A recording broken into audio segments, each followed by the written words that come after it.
নমস্কাৰ, মই ৰবি শৰ্মা। অতিকৈ দুখ লগা খবৰ।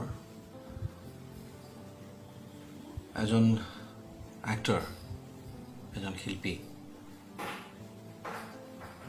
আজি আমাক এৰি থৈ গুচি গ'ল, ইৰফান খান। সঁচাকৈ বৰ দুখ লগা কথা আৰু বৰ আঘাত পাইছোঁ, কাৰণ তেখেতৰ অভিনয় মই খুব ভাল পাইছিলোঁ আৰু সকলোৱে জানে যে তেওঁ এজন সুদক্ষ অভিনেতা। ইৰফান নিজৰ জীৱনত ছাকচেছফুল 100%, কাৰণ যিকেইখন তেওঁ কাম কৰিছে প্ৰত্যেকটা কামেই মই চাইছোঁ। বৰ সুন্দৰ আৰু সাংঘাতিক সাৱলীল অভিনয়ৰ সৈতে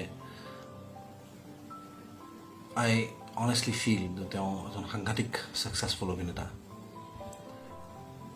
তেখেতে কেঞ্চাৰৰ সৈতে যুঁজি আছিলে,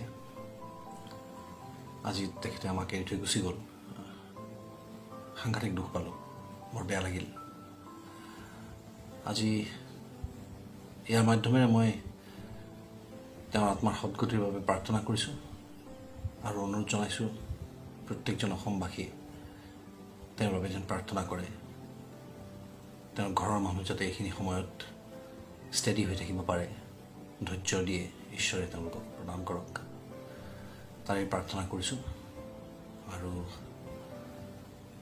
আৰু বিশেষ ক'বলগীয়া নাই, খুব বেয়া লাগিছে।